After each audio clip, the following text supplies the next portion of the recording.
वक्रतुंड महाकाय सूर्यकोटि समप्रभ निर्विघ्नं कुरु मे देव सर्वकार्येषु सर्वदा। रात का सन्नाटा है।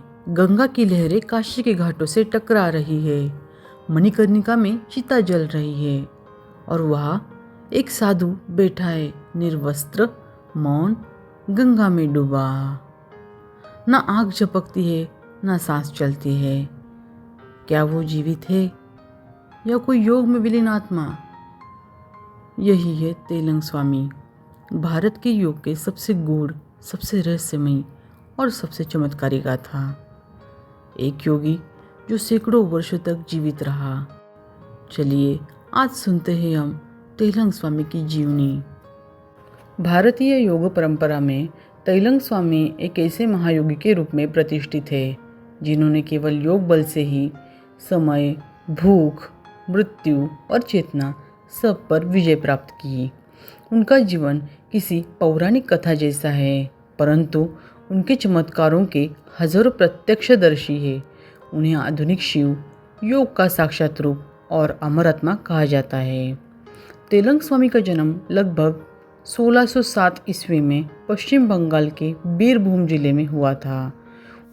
उनका जन्म का नाम था शिवराम। वे एक ब्राह्मण परिवार से थे जहाँ धर्म और संस्कारों का गहरा वातावरण था। बचपन से ही शिवराम में वैराग्य की और आत्मचिंतन की प्रवृत्ति दिखने लगी थी।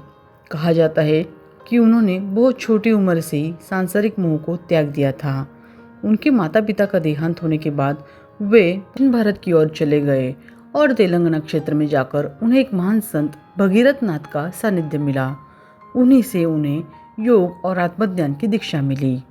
इसी समय से वे तेलंग स्वामी के नाम से प्रसिद्ध हुए। तेलंग शब्द तेलंगाना क्षेत्र की ओर संकेत करता है। उन्होंने वर्षों तक घोर तपस्या की, पर्वतों में, जंगलों में, गुफाओं में और नदी के किनारे। उन्होंने प्राणायाम, ध्यान, ब्रह्मचर्य, मौन और तप के बल पर आत्मचेतना को जागृत किया। अपनी साधना के परिपक्व होने के बाद तेलंग स्वामी उत्तर भारत की ओर लौटे। तेलंग स्वामी व्यक्ति के मन की बात तुरंत समझ जाते थे। वे भविष्यवाणी नहीं करते थे, परंतु वर्तमान की चेतना को पकड़ लेते थे। उन्होंने जीवन भर ब्रह्मचर्य का पालन किया। यही उनकी सिद्धि का मूल था। अधिकतर समय वे मौन रहते। उनका मौन ही उपदेश बन जाता था। प्राणायाम, ध्यान और आत्मसंयम के बल पर वे शरीर और मन को पूरी तरह नियंत्रित कर सकते थे। वे शरीर में रहकर भी देह से परे जीते थे, पूर्ण आत्मानुभूति के साथ। तेलंग स्वामी का कोई संगठन या पंथ नहीं था। उन्होंने कोई शिष्य मंडली नहीं बनाई, फिर भी उनके प्रभाव से करोड़ों लोग प्रभावित हुए। काशी में आम जन को लेकर संतों, विद्वानों, अधिकारियों और राजाओं तक सभी ने तेलंग स्वामी की शक्ति और दिव्यता का अनुभव किया था। परमहंस योगानंद ने अपने विख्यात पुस्तक ऑटोबायोग्राफी ऑफ योगी में तेलंग स्वामी का उल्लेख किया है। उन्होंने उन्हें एक सिद्ध पुरुष बताया है जो ब्रह्मानुभूति को प्राप्त कर चुके हैं। काशी में आज भी कई लोग उनके चमत्कारों की प्रत्यक्ष गवाहियां सुनाते हैं। 1887 में तेलंग स्वामी ने अपने भक्तों को बुलाया और कहा, अब मेरा कार्य समाप्त हो गया है। वे गंगा के तट पर चले गए, जल में उतरे और फिर कभी नहीं लौटे। ना कोई शव मिला, ना कोई चिन्ह।